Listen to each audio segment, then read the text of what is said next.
Lisa here. We're going to make this delicious dinner today. Now, if you're a vegetarian, you can swap out the chicken for more veggies. This is a beautiful recipe that doesn't have to be chicken based if you don't want to. It literally could be stir fry veggies with the beautiful teriyaki sauce. So come with me today. Let me show you how easy this is. We're going to go start on the Thermomix. First thing it's going to do is ask me for some chicken and then oil. And we're going to use our high heat function on the TM7 to do this. So we've got 10 grams of oil.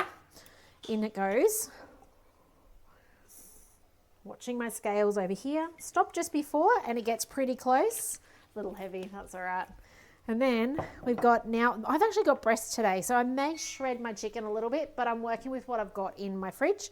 So 250 grams. Make sure you scatter it around so that it contacts the bottom, because high heat relies on that bottom acting like an element. So if it's not going to be able to touch because it's all sitting up on the blades, then it's not going to be able to cook. So we're going to go next, and it's going to then say, put the lid on place, and it says it's going to use the intense mode for 5 minutes, 160 degrees, and I go play. Now you'll notice on this high heat mode that it doesn't always move. You may, actually I can't even hear it. I know when we had the TM6 we could hear it moving and stationary. Can't even hear it. So I'll come back in 5 minutes. If you are cooking along to this video, which I know some of you do, now is the time to slice up some veggies you'd like to stir fry to go with this recipe as we progress, because we're going to be cooking them off shortly in the next step. So we'll see you in 4.5 minutes. Okay, welcome back. It is sung to me. You can see it's nice and piping hot. It's red. And this chicken is done, and no shredding, which is super cool. So it now says to transfer to a thermal serving dish or some other dish and cover to keep warm. So you can see this is all cooked off beautifully. Want to leave those juices behind in the bottom. So I'm just using my tongs to pull this out. Yum. Perfectly cooked. You can get thermoservers through having a demo. So if you've never had a celebration demo for the arrival of your Thermomix for 2 friends, let's do it online. I can help you with that if you live in Australia. So, and I know some of you will be watching these videos because you've actually got yours. So let's do a demo. In your home, online, there's so many ways to do a demo.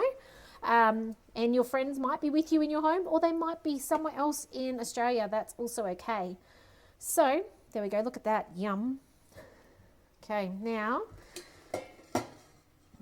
it says scrape the base with our spatula. Now remember, your spatula follow behind the blades. We're just wanting to lift off any leftover meat so that it doesn't, as we do our next cook step, it doesn't stay stuck. We want those juices on our veggies. So I'm just going around, all the way around. The cool thing is with this is your bowl is still literally cool. I love that.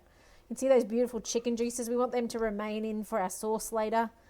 Gonna make the most beautiful teriyaki sauce. We go next. Okay, so now our bits and pieces. So it says echallots. I'm just using some purple onions. Use what you've got. Oh no, it's pretty close. That's not too bad. Some capsicum, 100 grams. As I said, it's really just me digging in the crisper and finding what I've got on hand. I don't have enough capsicum, I reckon. But that's okay. But I do have a carrot sliced up into bits. Now, obviously, depending on how you slice this will depend on how long it's going to take to cook. Mine are in kind of bits like that. So it says snow peas. I don't have snow peas, but I do have cabbage that I want to use up. So I'm going to put the cabbage in, just roughly diced. And then I've got broccoli, which I do have. So in that goes. So this is going to now have a bit more oil in it and cook off for another period of time.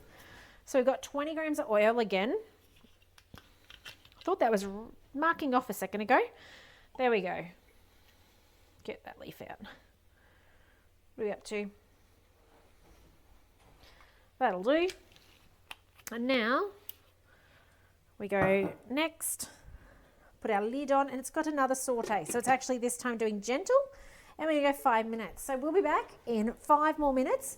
I'm actually just found a little bit of onion on the bench. The beautiful thing at these low speeds is we can actually open the lid and we can check out what's happening inside. But it's generally better if you're up to temperature. But in the case of chucking something in that we forgot to earlier, just lift the lid. See you in 5 minutes, and we're going to make the teriyaki sauce together. We'll see you then. All right, so this has called me back. They are done and looking stunning. Oh my goodness, perfect. So now we're going to scrape the base of the mixing bowl with a spatula just to make sure if there's any caramelization it ends up on your veggies, not wasted. And then we're going to make a beautiful sauce. But look at those veggies. Perfection. My goodness. All right, we're going to put the veggies in the dish. Try and leaving that sauce behind so that we can make the juices behind, so that we can make the sauce on top of it. So taking all these out, they are just absolutely beautiful. And whatever selection you like. Doesn't have to be what I've used today. I mean, the cabbage was because I already had it out. And I didn't have snow peas. I would have just skipped it out otherwise. Done more carrot, those sorts of things. So I'm just trying here to fish around the blades to get the food out, leaving the juice behind. I'm not doing a very successful job though. We'll use the spatula. Follow the blades around with the spatula and then just bringing that food out. Now we're going to make teriyaki sauce. This sauce is amazing. So a little bit of juice left remaining, that's fine. Okay, next, do not clean the mixing bowl. We're going to add some fresh ginger. Mine's actually been frozen. We freeze ours and then it's there for later and it's nowhere near 10 and that's okay. 7 it is. Now we're going to add some garlic cloves. We're actually cheating and using some of this. Oh, that makes up for the little bit that was lost before. Let's go next. Now we're going to chop that down. Now let's see how that goes. That ginger is frozen, so we may need a couple of chops. Let's see how it goes. Just giving my veggies a little bit of a stir here with my chicken. If you didn't want to use chicken, you could use beef. You could just do more veggies. It's beautiful. I reckon there might still be a chunk. Oh, nope, I am mistaken. There is no chunk left. Chunks are all gone.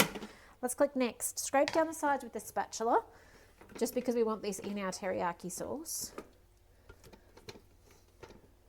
All right. Next, we need to add some soy sauce. So it says tamari, up to you what you've got, 70 grams. Now, little tip is the next ingredient is honey. If you skimp on that, this soy sauce is going to taste incredibly salty. You need the volume of honey that it calls for. The 30 grams, a full 30 grams, otherwise it's just going to taste like salt. Okay, the amount of people who've said, oh, it's too salty. Did you reduce your sugar? Yeah, that's why. Okay, 29's okay, 1 gram's okay, but if you go and put like 5 grams in or 10 grams in, yeah, you're going to notice it. Some corn flour, this is our thickener, 2 teaspoons. So I've actually got a spoon that lives in here, which is a soup spoon, so I'm just going to guess. Just remember when you drop your corn flour in to look around your blades and drop it into the liquid. Don't let it sit up on the blades, otherwise it doesn't get used. And just a little bit of water, 2 teaspoons of water, not much. Okay. Don't get too heavy. And then next, on with the lid, and we've got a 3-minute cook. I'll show you in 3 minutes how amazing this sauce is. So we'll see you soon. Okay, I love that it calls us back as I overdo other stuff and pour the sauce over. Ooh, my glasses are all foggy and now we're done. Look at that, teriyaki sauce. No need for bottled food or jarred food more so when you've got a Thermomix. And it's just gorgeous. Like it's got that real beautiful gravy texture you'd expect. My goodness, I'm just gonna scrape down the sides and make sure I get all that beautiful garlic and ginger in it. Smells divine. You need to make this. My goodness. And if you can keep that leftover sauce in the bottom, the juices, that's what I'm after, the word I'm after. Now, I actually tend to leave the leftovers in there so we can make this a second time. Okay, so put it in a jar, put it in the fridge. It's beautiful on pizza. It's beautiful on veggies tomorrow as well, but look at that. Just stunning. So really easy dinner for 2. You could probably make it go 4 ways if you served it with rice, but for, if there's no rice, I think you're only going to get 2 serves out of it. Beautiful. Give this a go. Let me know what you think. Well and truly worth your time. And yeah, can't wait to hear what you think when you make this on your Thermomix. But otherwise, take care and I'll see you in the next video soon. Bye for now.